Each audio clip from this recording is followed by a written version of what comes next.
Bonjour à tous, bienvenue dans le salon de Brigitte. Alors aujourd'hui, on est à l'Os TV et moi je vais vous parler des bébés. Ouais, des petits bébés là, vous savez, celui qui devient l'enfant roi maintenant. La recherche démontre que les tout petits sont encore plus intelligents qu'on ne le pensait. Ouais, un nourrisson, ça fusionne avec sa maman. Il y a le professeur Stéry qui démontre qu'un bébé sait faire la distinction entre lui, les autres et sa mère. Il fait la différence entre la caresse de son visage, de sa mère et d'une autre personne. Avant, on disait qu'il ne fallait pas dorloter un bébé pour qu'il se détache. Aujourd'hui, on dit le contraire. Des contacts affectueux pour un effet positif sur l'évolution du cerveau, sa capacité à ressentir. Vous savez, ces fameux bébés kangourous, les mamans qui les portent, on appelle ça faire le pot à pot. C'est surtout les bébés qui sont nés prématurément. On demande souvent aux parents de les prendre nus contre eux pour que l'enfant sente la chaleur du papa, la chaleur de la maman, afin qu'ils tiennent le coup, qu'ils s'accrochent, qu'ils prennent un peu plus de force.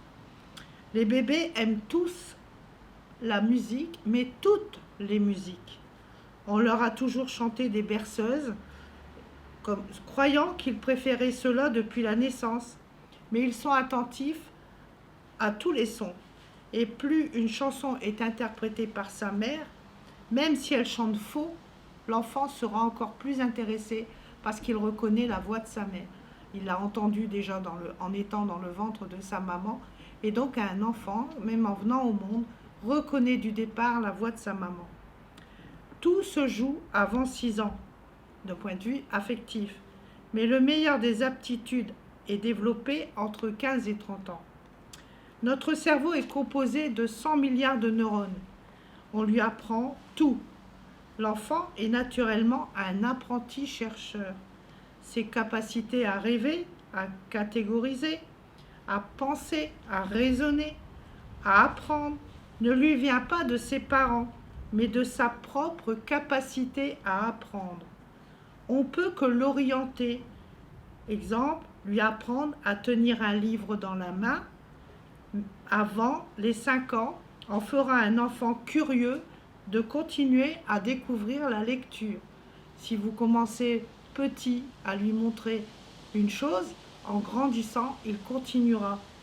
Contrairement aux idées reçues, un enfant ne croit pas tout ce qu'on lui raconte. À 3 ans, il sait faire la différence entre ce qui est le vrai et ce qui est le faux. Même s'il admet l'existence du Père Noël, c'est pas pour autant qu'il croit au traîneau qui vole. Vous n'allez pas lui faire croire que vous avez vu voler le traîneau dans le ciel. Alors, il faut savoir qu'à 1 mois, le bébé ajoute déjà les couleurs à sa palette de vue. À 4 mois, il verra la différence de nuances et même les couleurs.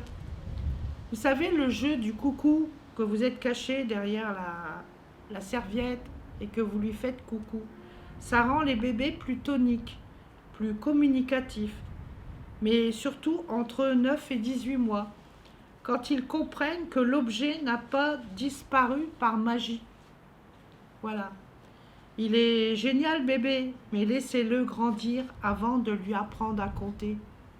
Arrêtez de croire que votre bébé est venu au monde avec une besace pleine d'outils offerts par les parents, car c'est lui qui va la trier, qui va la vider et la remplir au fur et à mesure de ses capacités. Arrêtez de comparer les gènes du genre « sa mère a marché à tel âge, son père a parlé à tel âge ». Les gènes n'ont rien à voir là-dedans. Ce sont simplement les capacités qui se transmettent. Seulement les gènes d'une maladie que l'on peut transmettre, les gènes de la couleur de peau, de la couleur des yeux ou des cheveux. Mais on ne transmet pas les gènes de l'intelligence. Alors, un enfant doit rester un enfant. Il faut le savoir, leur laisser un temps pour jouer, un temps pour devenir des grands. Chaque chose en son temps. Aidez-les à grandir, bien entendu. Donnez-leur le bon chemin, leur apprendre à savoir l'obéissance, à savoir respecter les règles de vie, être des personnes droites, bien entendu, mais surtout n'allez pas plus vite que la musique. Arrêtez de vouloir comme certains qui, par exemple, quand la maman est enceinte, mettent sur leur ventre des écouteurs avec des musiques en anglais ou des leçons d'anglais, parce qu'ils se disent comme ça mon enfant va être un crack en anglais. Mais surtout pas, laissez-le vivre tranquillement. Il aura le temps d'apprendre l'anglais quand il rentrera à l'école. Et puis tout doucement, il apprendra à son rythme. Si vous avez la chance d'avoir un enfant super intelligent, il va apprendre très vite. Et puis il y a des enfants plus lents. Il faut savoir aussi travailler avec ces enfants plus lents et surtout pas les culpabiliser, surtout pas. Les enfants, il faut jamais dire c'est ta faute, c'est si. Non, il faut savoir les écouter aussi. Voilà.